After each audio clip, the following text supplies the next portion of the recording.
children. I'm here to read you a story about nothing. And the story begins in an attic. Now, I don't know if you know what an attic is, but it's a little space at the top of a house close to the roof. And people use it to store things, particularly things that they are not going to use for a long time. So here's our story. A new baby is on the way. The family is moving out of number 47 to a bigger house round the corner. The cat has gone missing, but everything else is packed and ready to go. A little creature lies in the attic, alone and forgotten.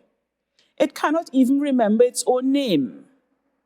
One day, the attic door is flung open, and so begins nothing's search to discover who he really is. The little thing in the attic at number 47 had forgotten all about daylight. It had been squashed in the dark for so long that it could remember very little of anything. Stuck beneath years of junk, it could not recall how it felt to stand up or to stretch out its arms. So long had it been there, even its own name was lost. I wonder who I am, it thought, but it could not remember. The day came when the family that lived at number 47 was to move.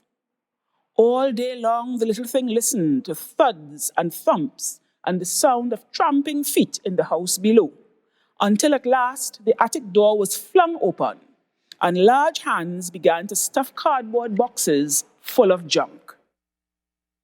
The little thing felt the weight on top of it gradually lighten, and suddenly the glare of a torch beam stung its eyes. "What have we got here?" said a voice. "Oh, it's nothing," said another. "Let the new people get rid of it." The torch was switched off, the boxes were carried out, and moments later, somewhere down below, the front door slammed shut. Number 47 was empty.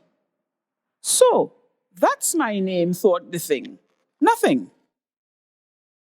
For the first time in a very long time, Nothing sat up. He looked around him at the cobwebs and the shafts of dusty moonlight.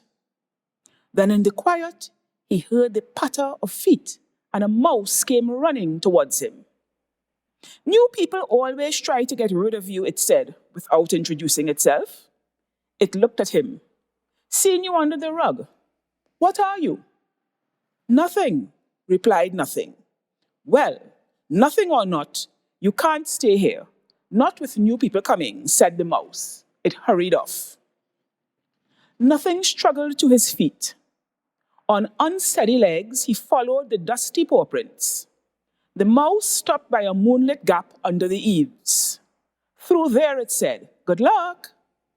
With a wriggle of its tail, it disappeared under the floorboards. "I used to have a tail," thought Nothing suddenly. He felt sure about it. How do you think you would feel if you had been squashed in the dark for years and years, and then you squeezed through a tiny hole to find yourself under the big starry sky? Well, there are no words for that kind of feeling, so I won't try to tell you how Nothing felt, except to say that he sat on the roof staring up at the moon and stars for a very long time. He was still staring upwards as he made his way along the gutter, which is why he fell straight down the drainpipe. Nothing rolled into the garden and sat up. "What on earth are you?" said a silky voice. The fox, for that is what it was, left the dustbin and trotted towards him. "I'm Nothing," said Nothing. The fox sniffed at him. Its whiskers quivered, its ears pricked. "I used to have ears and whiskers," thought Nothing suddenly. He was sure of it. The fox spoke again. "Nothing," it said disdainfully. "Nothing worth eating, that's for sure." It trotted away silently. Nothing wandered into the garden and came across a lily pond. There, a frog sat gently croaking. As Nothing approached, it plopped into the water, and with a kick of its stripy legs, it disappeared from view. "Ha! I used to have stripes," thought Nothing. "I'm sure I did. The ripples cleared, and Nothing found himself staring at his own reflection. It was odd. It was ugly. "What are you?" his reflection said to Nothing sadly. A tear rolled up its face and splashed into the surface of the pond. The ugly face disappeared among the ripples. "What are you?" repeated Nothing. "I'm a cat," said a loud voice. "Who's asking?" A big lolloping tabby cat tumbled out from behind a bush and grinned at Nothing.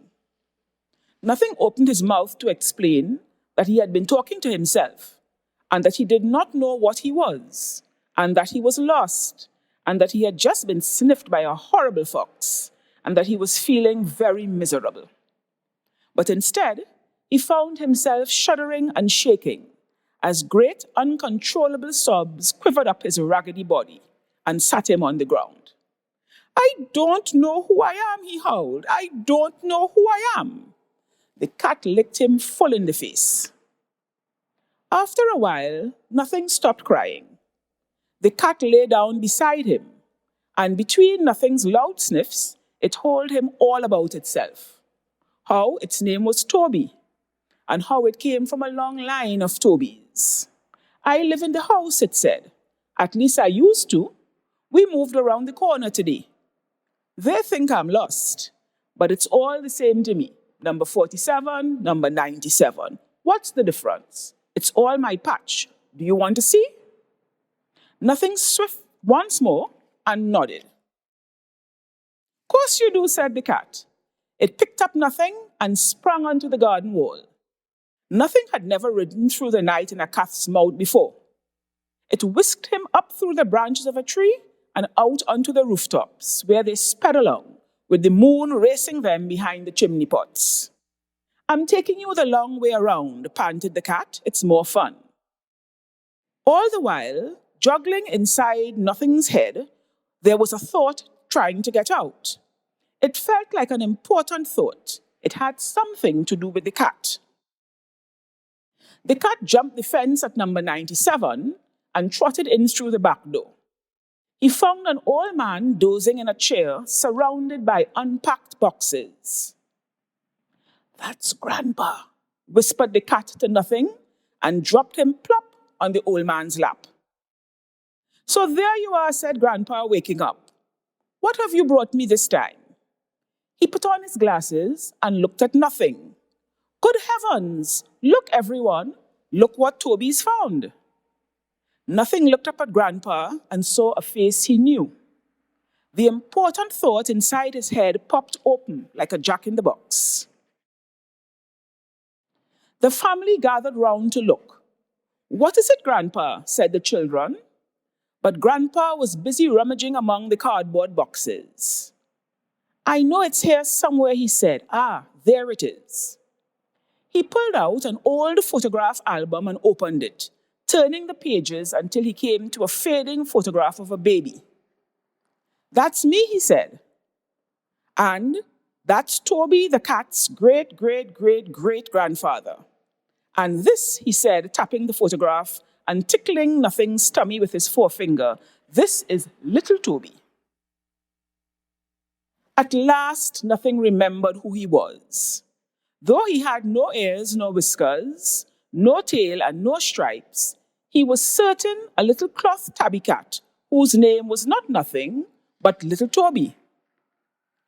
And this, with the help of a good wash, some scraps of material, a needle and some thread, is how he became little Toby once more. When the new baby arrived, little Toby was handed back to Grandpa, who tucked him carefully in the cot. And straight away, the new baby began to chew on his ear, which, if it had been your ear, would probably have hurt a little. But since it belonged to a little cloth cat, did not hurt in the slightest. The end. I hope you enjoyed our story about Nothing.